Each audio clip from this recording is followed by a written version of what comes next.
Mas você pode abrir a sua Bíblia. Na carta de Paulo aos Romanos, capítulo 4, versos 19 a 21. O tema da mensagem de hoje é a batalha da fé. A palavra de Deus diz assim, está falando de Abraão e diz, e sem enfraquecer na fé, embora levasse em conta o seu próprio corpo amortecido, sendo já de 100 anos e a idade avançada de Sara, não duvidou, diga, não duvidou, por incredulidade, diga, incredulidade, da promessa de Deus, mas pela fé, diga, pela fé, se fortaleceu, dando glória a Deus, diga, dando glória a Deus, estando plenamente convicto de que Ele era poderoso para cumprir o que prometera. Para mim esse é um dos textos mais extraordinários da Bíblia. Porque é um texto que fala de uma realidade que todos nós podemos e devemos andar. Andar pela fé. Tem muita gente que pensa que as suas batalhas são batalhas pelo casamento, batalha pela vida financeira, batalha no emprego, batalhas pelas lutas interiores. Querido, eu quero que você saiba hoje que a maior batalha da sua vida, diga para a pessoa do teu lado, a maior batalha da sua vida é a batalha da fé. E eu quero mostrar para vocês neste texto aqui, como podemos ter uma vida de vitória e que glorifique a Deus, se nós vencemos essa batalha. Se você vencer a batalha da fé, diga assim, se eu vencer a batalha da fé, todas as outras serão vencidas. Portanto, a primeira reflexão que eu quero fazer sobre esse texto é que todos os pecados, olha para o teu irmão e diga assim, todos os pecados nascem da incredulidade nas promessas de Deus. Ansiedade, indiferença, remorso, inveja, amargura, impaciência, lascívia, tudo isso são árvores nascidas da raiz da incredulidade. Diga assim, todos os pecados nascem da incredulidade nas promessas de Deus. Amém ou não? É importante que você entenda isso. Antes de mais nada, qualquer coisa que você esteja lutando nasce da incredulidade. Aqui o apóstolo Paulo está falando do grande pai da fé, Abraão. Deus promete a Abraão que ele seria pai de nações, quando ele tinha 75 anos e, portanto, já era um homem velho. E ele toma posse disso, e a sua luta ao longo de toda a sua existência, até que Isaac nascesse com 100 anos, foi a luta contra a incredulidade. Por isso a batalha da fé. E eu fico pensando que a fé de muita gente é inversamente proporcional ao tempo. Presta atenção no que eu falei. Diga assim, a fé de muita gente é inversamente proporcional ao tempo. Quanto mais o tempo cresce, mais a fé diminui. Não é isso? Quantos de vocês já não creram em Deus, já não receberam alguma palavra aqui na igreja, ou lendo na Bíblia, ou ouvindo um louvor, algo que Deus tenha tocado o seu coração?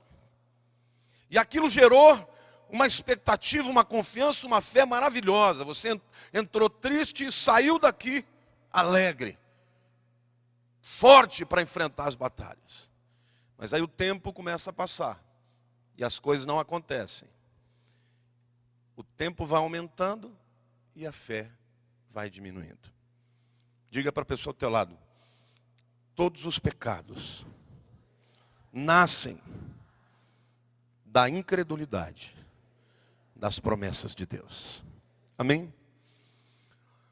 Eu quero dar um exemplo aqui para vocês de uma outra afirmação bem absoluta que Jesus faz. Por exemplo, lá em 1 Timóteo capítulo 6, verso 10, Na verdade, Paulo é quem faz essa afirmação, mas ele está citando ou está usando de uma verdade já apregoada por Jesus anteriormente. Ele diz assim: porque o amor do dinheiro é raiz de todos os males. Diga assim: o amor do dinheiro é a raiz de todos os males. E alguns nessa cobiça se desviaram da fé e a si mesmos se atormentaram com muitas dores. Vejam que coisa interessante que o texto diz. O amor do dinheiro, ou ao dinheiro, é raiz de todos os males. Eu disse anteriormente que todo pecado nascia na incredulidade. E aqui ele liga o amor ao dinheiro à incredulidade. E alguns nessa cobiça se desviaram da fé e a si mesmos se atormentaram com muitas dores. Deixa eu fazer uma pergunta para você. Você entende o que significa amor ao dinheiro? Quem aqui tem ideia do que o apóstolo Paulo está falando? Quem tem uma nota aí de um dinheiro? Não vou ficar com ele não, eu devolvo. Me empresta aí uma nota aí. Uma nota grande, de pelo menos 20. Pode dar aqui. Uma nota de 10 reais. Vocês acham que o amor a dinheiro é assim? Como você é linda. Que coisa maravilhosa. Eu não vivo sem você. Eu não vou gastar. Você vai embora da minha mão. Eu vou ficar com saudade.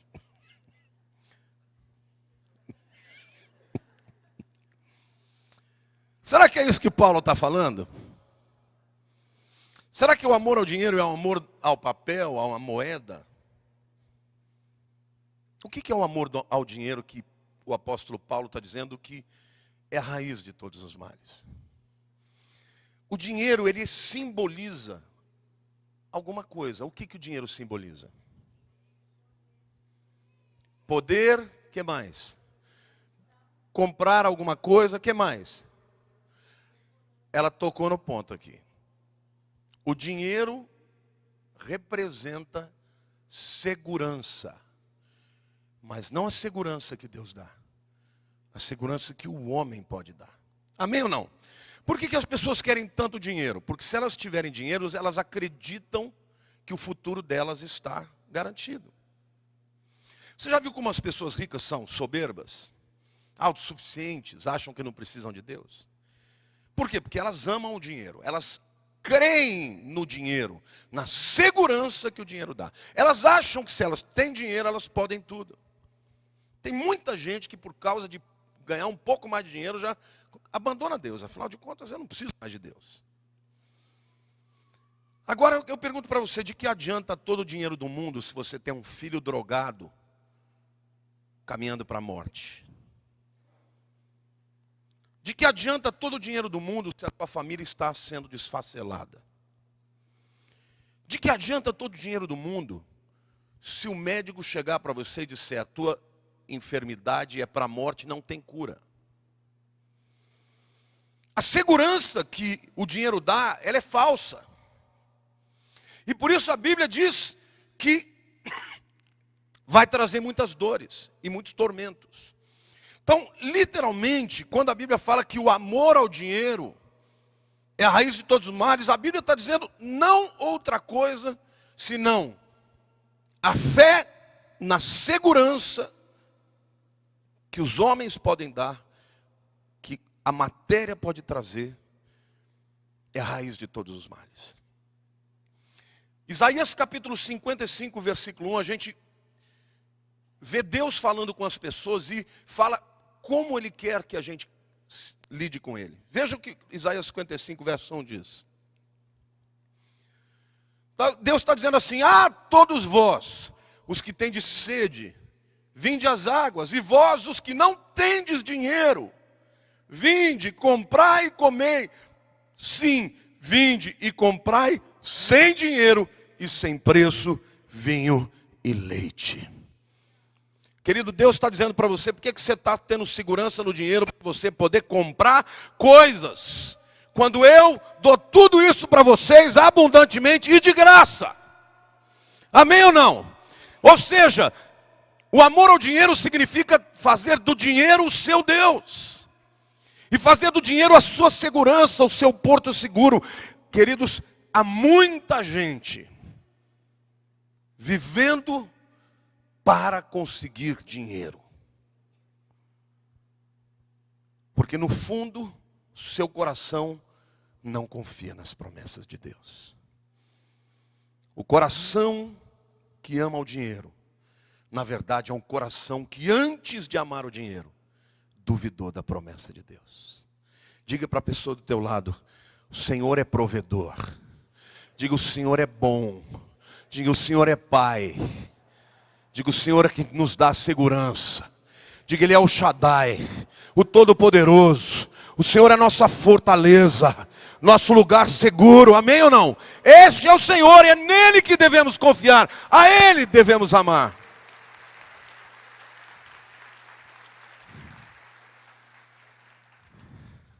E o dinheiro, portanto, controla todas as áreas do ser humano. Porque no fundo, quando o ser humano se entrega ao pecado, ele está se entregando por conta de acreditar que aquilo vai lhe trazer felicidade. Aquilo vai suprir os vazios, os buracos da sua alma. E a Bíblia deixa muito claro que a incredulidade, portanto, é que leva a todas essas coisas. Quando eu duvido de Deus, eu elenco outro Deus na minha vida. Pode ser uma pessoa, pode ser um trabalho, pode ser uma profissão, pode ser uma droga, pode ser qualquer outra coisa que o diabo utilize para poder colocar no meu coração que alguém mais, além de Deus, vai me trazer vida plena e felicidade. Mas o apóstolo Paulo diz claramente que isto vai trazer tormento. Então, comecei dizendo para vocês que todos os pecados, diga todos os pecados, nascem na incredulidade nas promessas de Deus. Nasce da incredulidade nas promessas de Deus. Mas eu quero dizer, em segundo lugar, que o pecado, ele nos desvia, eu digo o pecado nos desvia do propósito de Deus. Qual é o propósito de Deus para a sua vida? Você já descobriu qual é o propósito de Deus para a sua vida? Pergunta para a pessoa do teu lado, você já descobriu qual é o propósito de Deus para a sua vida? Você já fez essa pergunta algum dia? Para que eu existo? Você se acha uma pessoa imprescindível? Você é imprescindível. Deus fez você único nesse mundo. Não tem ninguém neste mundo que é como você. Então, o propósito de Deus para a sua vida é imprescindível para esse mundo. Olhe para a pessoa do teu lado e diga, ainda que o inimigo queira que você não saiba disso. Deus tem um propósito para a sua vida. E esse propósito é imprescindível. Eu vou mostrar para vocês. Está lá em Isaías 43, versículo 7. Eu gosto sempre de, quando vou estabelecer algum fundamento teológico, buscar um texto do Velho e um do Novo. Isaías 43, 7 diz assim: a todos os que são chamados pelo meu nome. Quantos aqui são chamados pelo nome do Senhor? Diga, eu sou. E os criei para a minha glória. E que formei e fiz. Olhe para a pessoa do teu lado e diga assim, Deus te criou. Deus te chamou. Deus te formou para a glória dele. Diga, esse é o propósito da tua vida. É glorificar a Deus. Amém ou não?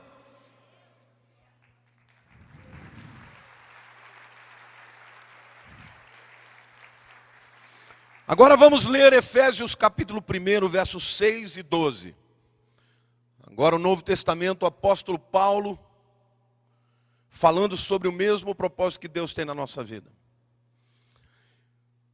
Versículo 6 diz, para louvor da glória da sua graça, que Ele nos concedeu gratuitamente, diga gratuitamente. No amado, e no versículo 12, ele continua, o versículo 7, falando sobre isso. No 12 ele diz: a fim de sermos para louvor do quê? Da sua glória. Quem? Diga, nós, os que de antemão esperamos em Cristo. Amém ou não? A palavra de Deus diz que o propósito de Deus, propósito significa algo que é colocado antes. Na eternidade, Deus falou: eu vou formar fulano, beltrano, ciclano, e eu vou formá-lo, eu vou criá-lo para glorificar o meu nome. Por isso, meu querido, que eu quero que você entenda essa verdade de maneira muito objetiva. Quando você duvida da provisão de Deus, quando você duvida que a sua felicidade esteja linkada diretamente à promessa de Deus, você começa a se desviar do propósito de Deus, que é glorificar o seu nome. Por quê? Porque você começa a procurar outros deuses. E quando o apóstolo Paulo ele cita Abraão, é porque Abraão, um homem como você e como eu, um homem de carne e osso, que teve muitos defeitos. Abraão não foi santo, não. Abraão não foi uma pessoa que só acertou, não. Mas uma coisa ele teve: ele perseverou em crer. Quanto mais tempo passava, mais ele declarava: Deus vai fazer. E isso é tão lindo, que quando Abraão chega no monte Moriá, depois de 3 dias de caminhada, para entregar o seu filho Isaque, quando ele subia de um lado do monte, para entregar Isaque, o carneiro estava subindo do outro lado. Ele não via, mas pela fé, eles estavam caminhando para se encontrar, para que o carneiro fosse o sacrifício no lugar de Isaque. Querido, a bênção de Deus, a provisão de Deus, aquilo que vai gerar glória para Deus na sua vida, está subindo o morro do lado que você não está vendo. Mas se você desistir, você vai perder a bênção. E vai se agarrar em outras coisas. E vai se desviar do propósito de Deus. Porque descreu na promessa. Até a última hora, quando Isaque pergunta: pai, aqui está a lenha, aqui está o fogo. Eu já tinha até acendido o fogo do altar. Mas onde está o cordeiro? E Abraão diz: Yahweh Jireh, o Senhor proverá. Isto é fé. 25 anos ele esperou para que Isaque nascesse. Pelo menos mais 30 anos, porque muita gente fala que Isaque era jovenzinho. Não, Isaque já era um homem feito. E este homem continuou crendo. E quando aquilo foi colocado à prova, ele não titubeou. Ele preferiu crer na promessa de Deus do que na circunstância. Por isso eu quero dizer para você, querido, não dependa do que você vê. Porque o que você vai ver muitas vezes vai ser contrário à promessa de Deus. Mas Deus não retrocede a sua promessa. A Bíblia diz que as promessas de Deus são irrevogáveis. E você glorifica a Deus quando você se agarra na promessa e diz: o Senhor prometeu, então vai acontecer na minha vida. Não importa as circunstâncias, não importa o que eu estou vivendo, não importa o meu corpo amortecido, Deus prometeu, Ele vai cumprir. Amém ou não? Essa maneira ele glorificou a Deus, pela fé. Amém?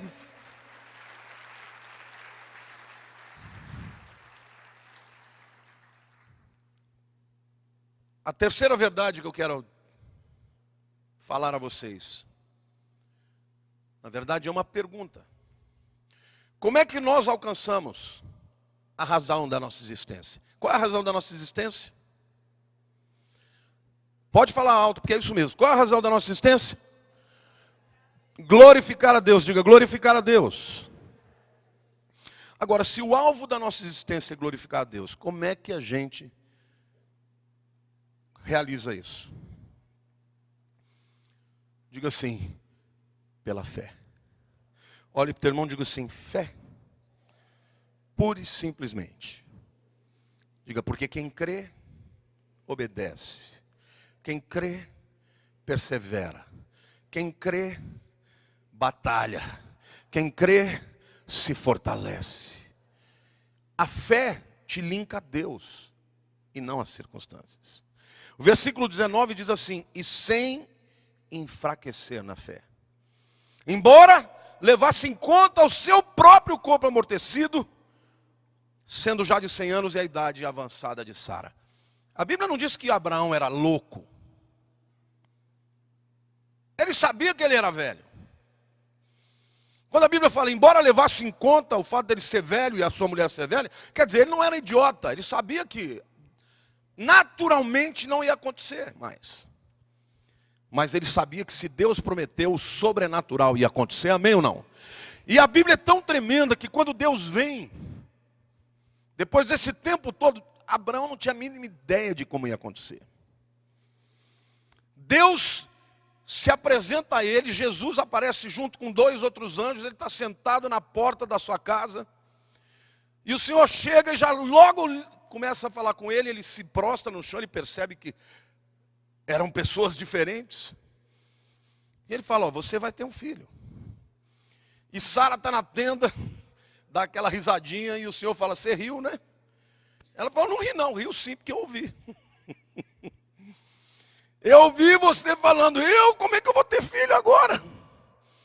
E o Senhor diz assim, vai sim. E a partir de agora, vou mudar o nome de vocês. Abraão não vai mais chamar Abraão, vai chamar Abraham. E ele colocou a letra Re do seu nome, do nome de Yahvé, que é a letra que simboliza a graça, que os rabinos dizem que é a letra que simboliza o fluir do Espírito de Deus. E tirou e colocou o Re da letra do nome de Deus no nome de Abraão, e ele virou Abraham, e tirou o Sarai, tirou o Hirekiod do final, que fazia com que o seu nome fosse meu Senhor, chamava o seu marido de meu Senhor, e colocou o mesmo Re na vida de Sara, ela virou Sarar, que se tornou a princesa, e 1 ano depois, nasce milagrosamente Isaac. Abraão considerava o seu corpo, olhava para o seu corpo, entendia a sua limitação, mas não enfraqueceu na fé. Continuou crendo, e na hora de Deus, olha para o teu irmão, diga, na hora de Deus, diga, Deus não se atrasa, Deus não se adianta, diga, Deus é pontual. Na hora de Deus, Deus fez o milagre, colocou a natureza dele, o sobrenatural dele, do seu nome, no nome de Yahvé, na vida de Abraão e Sara, e eles geraram filho. Eu quero dizer para você, querido, não desconsidere o sobrenatural de Deus, porque o que Deus prometeu, Ele vai cumprir na sua vida. Agora, como nós podemos então fazer isso? Através da fé. Nunca podemos nos esmorecer. Muita gente começa bem, mas vão se perdendo no meio do caminho. É a jovem que está esperando um homem de Deus. Espera, começa a olhar para o corpo, como eu estou ficando velha. Aí casa com o primeiro que encontrar. Aí depois, não sabe porque a vida vai ser um tormento. É a pessoa que está sentindo uma tentação, uma luta por alguma área, resiste um pouco, daqui a pouco fala, quer saber, Deus não tirou do meu coração, eu vou soltar a franga. A fé, meu querido, deve dirigir a sua vida como um todo. E quando você anda por fé, você glorifica a Deus. Amém ou não? A fé não é para super-homens. Muito pelo contrário. A fé é para pessoas absolutamente dependentes. Pessoas que têm consciência da sua incapacidade, da fraqueza. E por isso se agarram a Deus. Amém ou não? Paulo teve uma experiência na Bíblia que eu acho linda. Mas muita gente interpreta de forma errada esse texto. Paulo viveu também o seu momento de Abraão, ou a sua história de esperar por uma bênção e ela demorar. Veja o que diz a palavra de Deus. 2 Coríntios 12, de 8 a 10.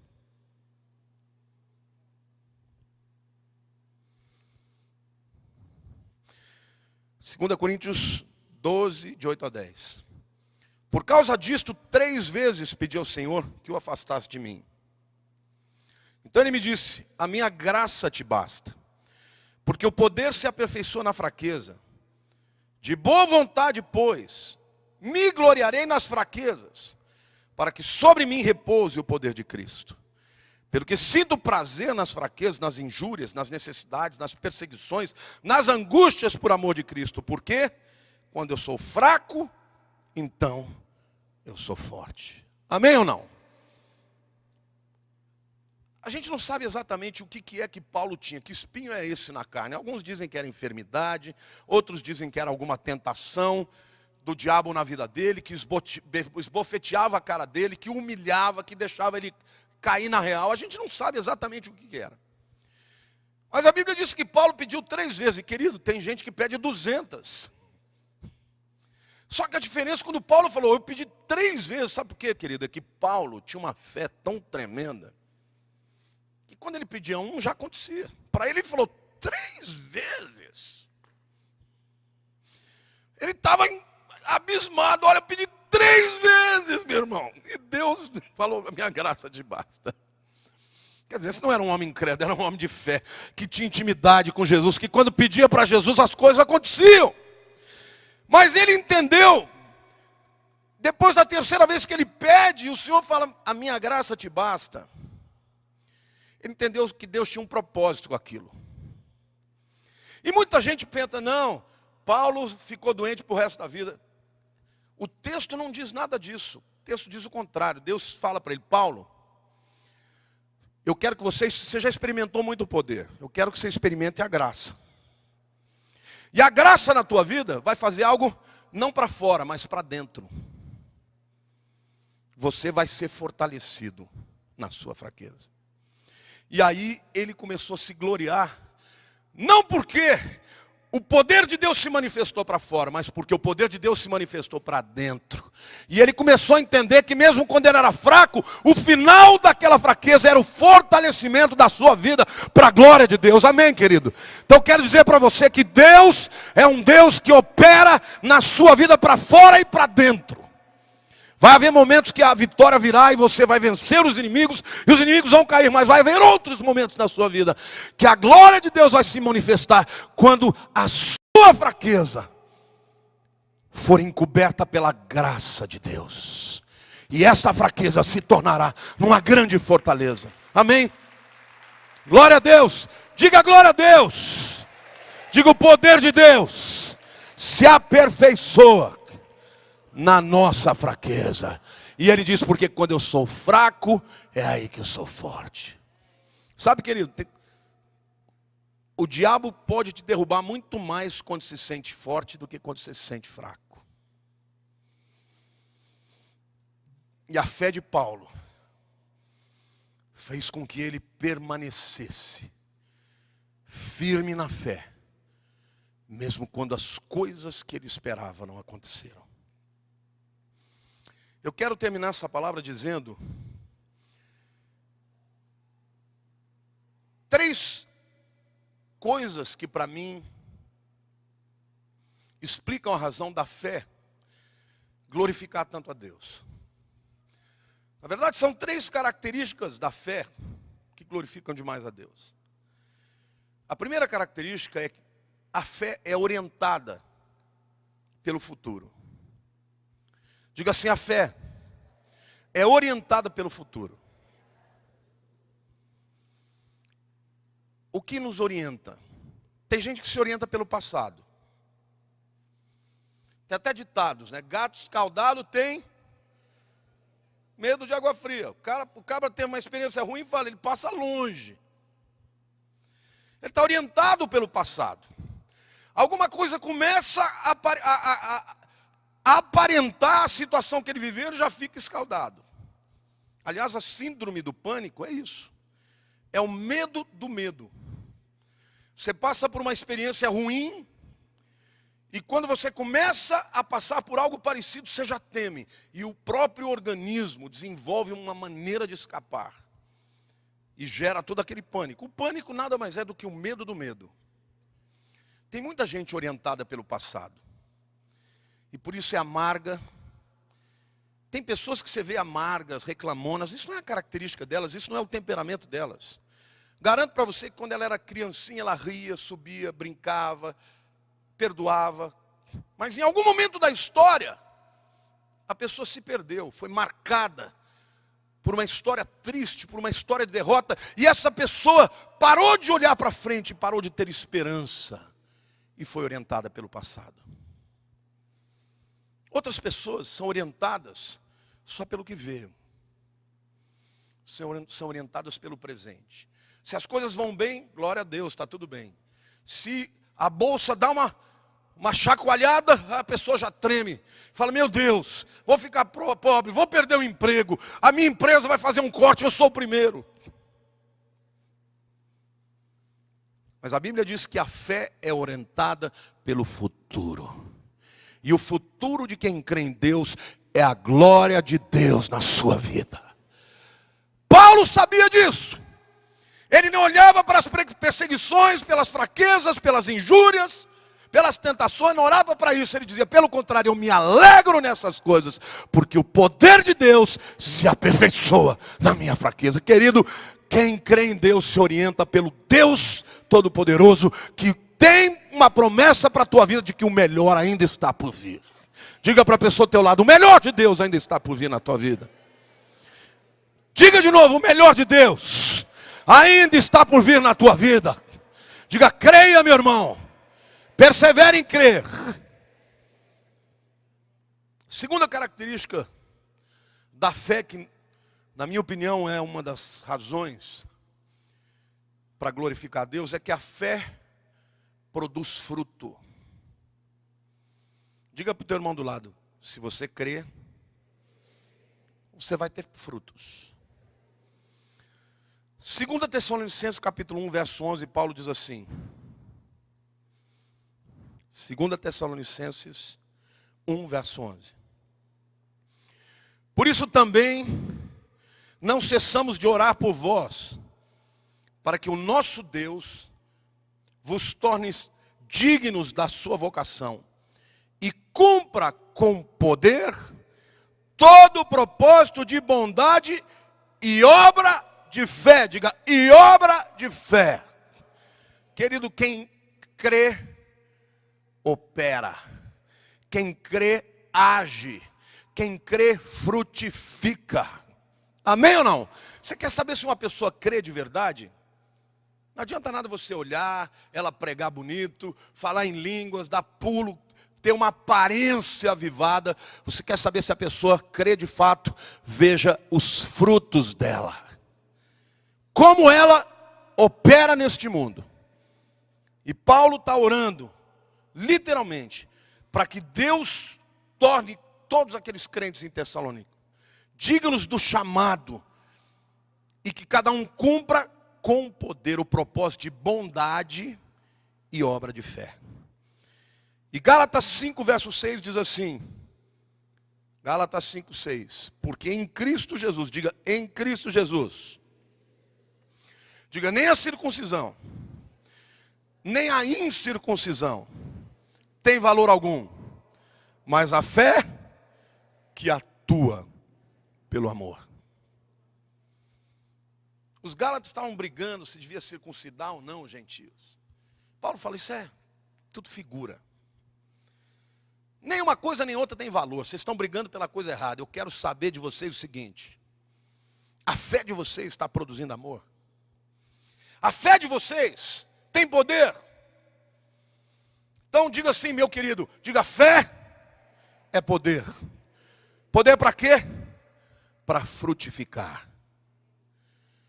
Deus não quer que você tenha esterilidade na tua vida. A pessoa que não frutifica fica amarga. Não se envolve, não crê e critica os que estão fazendo. Se você crer, você será uma bênção. E você vai amar, vai tocar, vai transformar, vai influenciar, vai frutificar. Porque é isso que a fé faz. Amém? Como podemos glorificar a Deus? Diga, pela fé. Diga, porque a fé é orientada pelo futuro. Porque a fé frutifica. E por último lugar, como eu disse, 3 características da fé.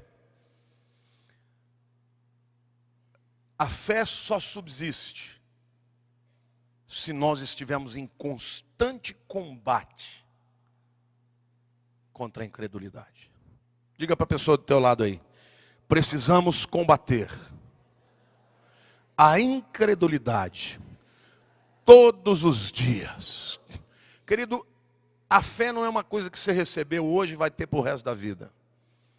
A fé você tem e mantém e aumenta ou diminui dependendo da sua postura de guerra. Diga para o teu irmão do lado: você está na guerra, meu irmão. Diga, a tua guerra não é pelo teu emprego. Diga, a tua guerra não é pela tua família. Diga, a tua guerra é para permanecer crendo nas promessas de Deus. Apóstolo Paulo diz em 1 Timóteo 6,12: combate o bom combate da fé. Toma posse da vida eterna, para a qual talvez foste chamado e de que fizeste a boa confissão perante muitas testemunhas. Tem muita gente brigando a guerra errada. Quando as pessoas vêm me procurar em aconselhamento, marido brigando com mulher, batendo boca por cá, ele não me ama, ele não olhou para minha cara, ele não me deseja mais, para de frescura, vocês precisam se converter, precisam dobrar o joelho, precisam deixar Jesus entrar na sua vida e fazer um rebuliço na tua história. O que está faltando é fé. Lá atrás, lá no âmago, lá na raiz, o problema entre vocês nasceu da incredulidade. E o diabo vai gerando tormento atrás de tormento. Não vai brigar contra o teu marido nem contra a tua esposa. Brigue com o diabo e confie em Deus. Brigue para que a tua fé não esmoreça, porque Deus vai fazer um milagre. Ele é fiel, Ele vai fazer um milagre. Ele pode, se você permanecer crendo, Ele vai operar. Amém? Aplauda o Senhor, diga eu creio em nome de Jesus.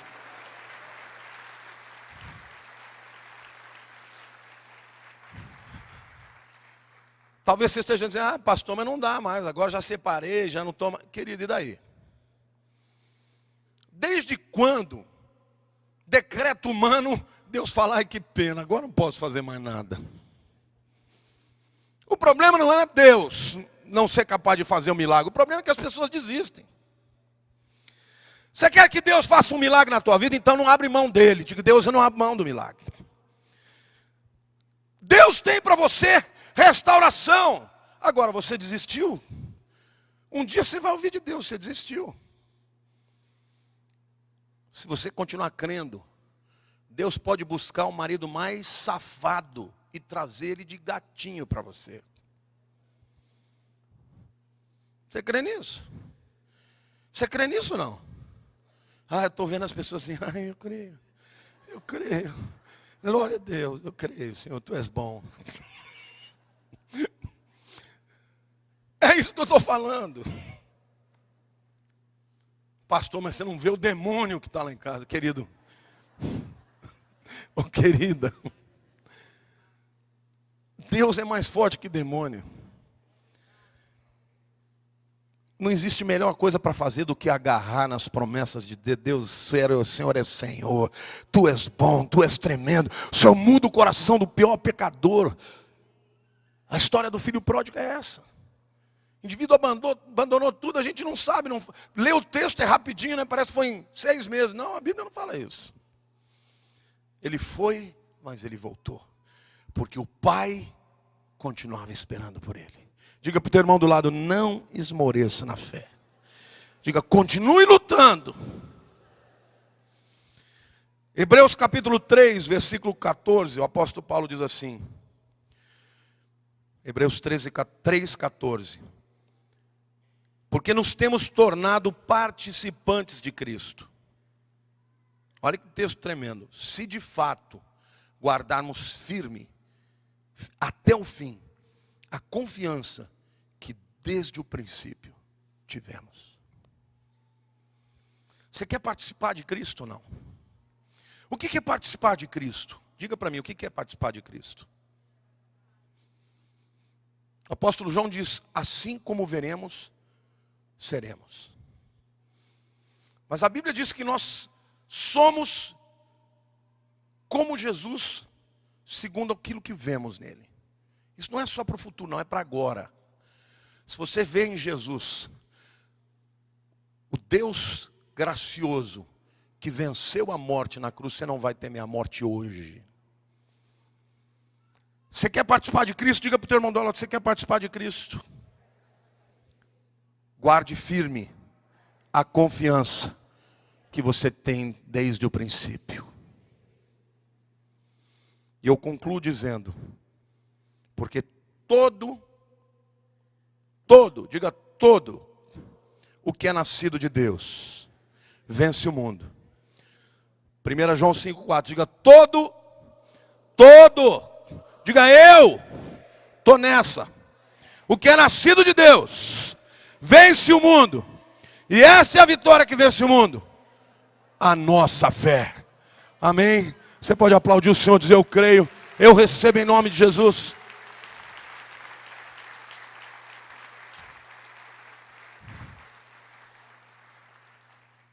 É para você.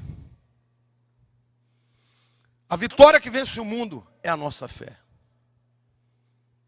Eu comecei dizendo que todo pecado tem raiz na incredulidade nas promessas de Deus. E eu termino dizendo que quando cremos, vencemos o mundo.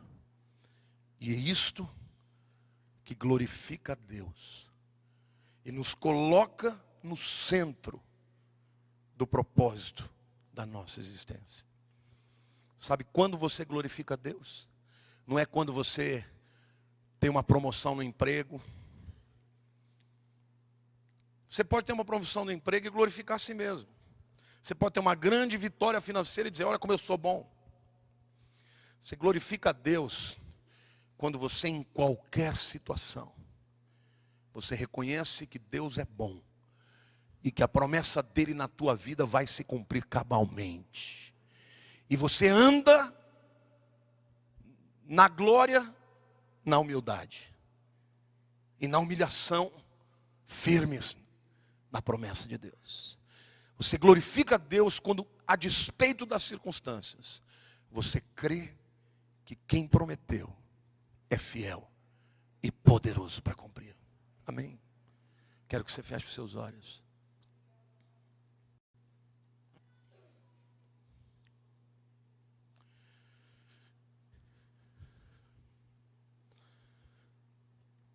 Tira o foco do teu problema. Tira o foco do teu opressor. Tira o foco do passado. Tira o foco do presente. Ainda que você esteja consciente das suas limitações, como Abraão estava. Ele não esmoreceu na fé. Não enfraqueceu na fé. E você também não precisa. Dar glória para Deus é para Ele. Porque Ele está vendo. Ele vê a nossa fraqueza, vê o nosso coração, vê a nossa intenção. E o que alegra o coração do Senhor é quando a gente diz, Senhor, humanamente não existe mais nenhuma oportunidade. Mas eu continuo crendo que a minha vida vai glorificar o teu nome.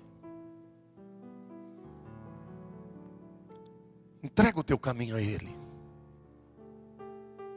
Entrega os teus medos, as tuas insatisfações. Talvez ele tenha dito não para você, aquela promoção foi para outra pessoa que você não queria que fosse. Você achou que você merecesse mais, querido, mas que Deus tem muito melhor para você. Talvez aquela pessoa que você gostava, virou as costas, te traiu.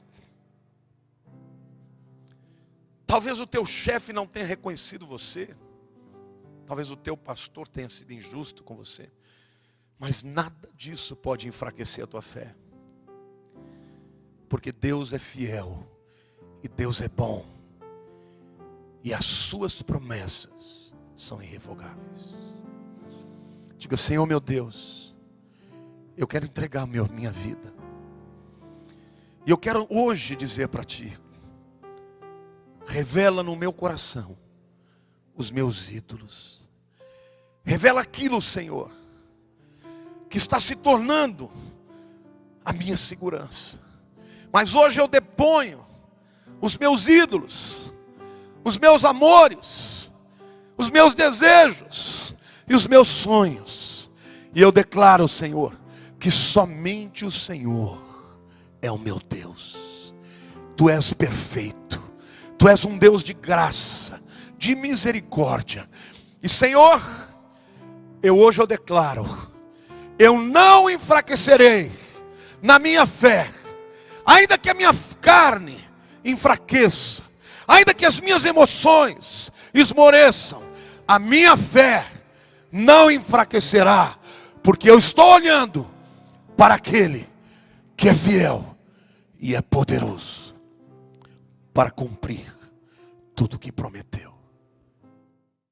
Ore comigo assim, levante a mão para o céu e diga, Senhor, eu nasci para glorificar o Teu nome.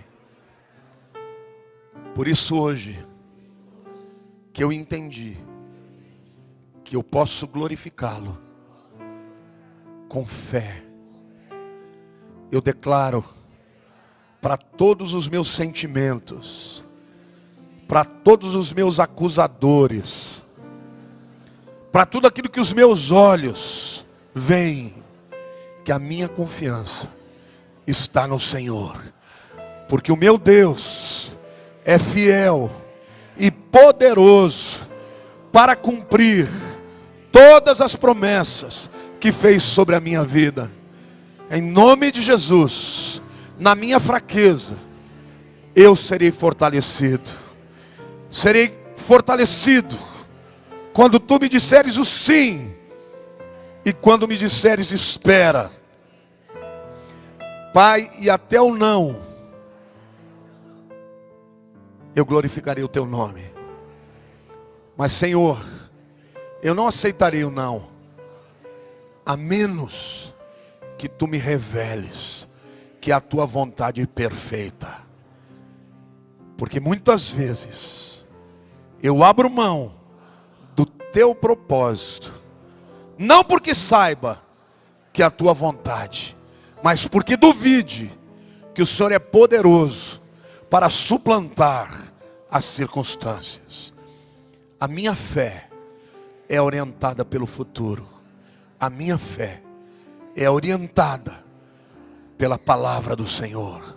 Tu és fiel, e eu e minha casa viveremos de maneira digna a glorificar o Teu nome nesta vida, em nome de Jesus. Amém. Aplauda o Senhor.